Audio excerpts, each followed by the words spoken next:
You just struck a chord. So I'm probably in one of the most challenging stops in my career where there literally isn't like a clear answer to who the user is of like the front stage actions that we're designing for. We Yep. serve agribusinesses at Produce Pay, and the user or the customer is like a whole commercial org, like Yes. of Yeah. a produce marketing business that like supplies Costco and Walmart and all this stuff.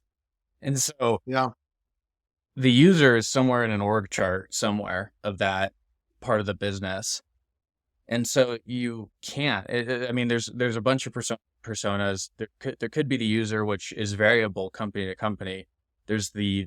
decision maker buyer. There's procurement agent. There's the finance department. There's all these different moving parts that you need to consider to effectively go to market. And not considering that has hamstrung a lot of our digital transformation efforts in the produce industry because you have this myopic view of it's like the reverse of stock, like the shareholder persona. It's like people are myopically focused on the shareholder. We've almost swung the Yeah. pendulum and said, oh, the person that's going to be interacting with the UI is the most important person.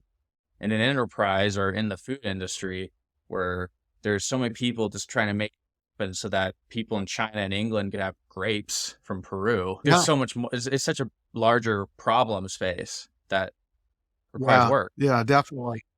Definitely. I mean, yeah, I mean, some of the examples that we're talking about today are sort of like consumer examples, but what you're describing is a B2B ecosystem that is far more complex. At the end of the day, you could have hundreds of, not maybe not hundreds, but you have hundreds of people who are kind of influencing a particular decision. And there may be a smaller set of decision makers, but there are um, a lot of parties involved in either bringing something to market or manufacturing it, just making it work, making it appealing, the thing that you have to offer. And I actually have a thesis. I'm currently listening to Becoming Steve Jobs, which is the more, I think, nuanced and critical biography of Steve Jobs. Walter Isaacson tend to be more about memorializing a hero rather than telling the story of how someone became the hero. Hmm. But I would argue the whole thesis of the book is that Steve Jobs actually wasn't successful in his first run at Apple. Like the product actually made money was the Apple II, which was Wozniak's baby. And Yeah. the Mac, the success of the Mac, the original one that Steve worked on, the version one, it Yeah. inspired a future generation of creatives to want to get into the industry. And it almost like the payoff of him making the Mac led to him eventually hiring Tony Fadell, who he inspired with the Mac to make the iPhone and the iPod, all that stuff. And so it's almost, if you think long game, yeah, that's something called brand. Yeah. But until he learned leadership from the Pixar management team and came back to Apple, that's like where he learned how to empower creative individuals, and it kind of came full circle. But like brand, which in shorthand for me, brand is how people feel about something, right? Is how you align multiple stakeholders because they believe in this worthy cause, as like Simon Sinek says. Yeah. Yeah. No, I think that's right. I mean, I oftentimes think, I mean, there are so many different ways to unpack brand. I think it comes down to, I like to describe it as something really simple, like just what's the enduring idea of your What comes company? to mind when And you think about, you know, yeah. Yeah. What is the thing you believe in maybe more than anything else, right? It's the driving idea of your company. Like what's that enduring quality?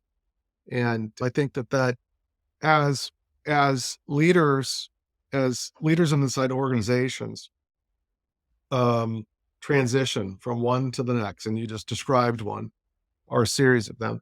It's I think a big part of a CEO's responsibility is ensuring that that enduring idea is well understood, articulated within the organization and in the marketplace.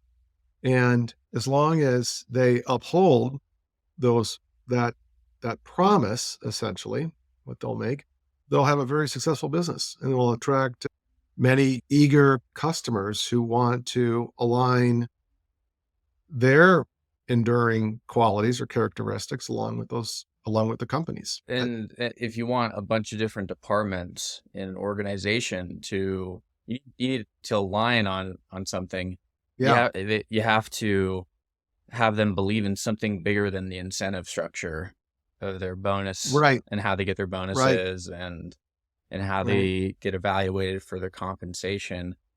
I think what makes Apple so great. And honestly, I think if this podcast gets more successful, I like the concept of an Apple jar, that every time you mention Apple, you put money in the jar and then it goes to some charity or something. Because I'm like, man, I need to come up with some better companies. There has to be more companies out there. There has to be Yeah. someone else.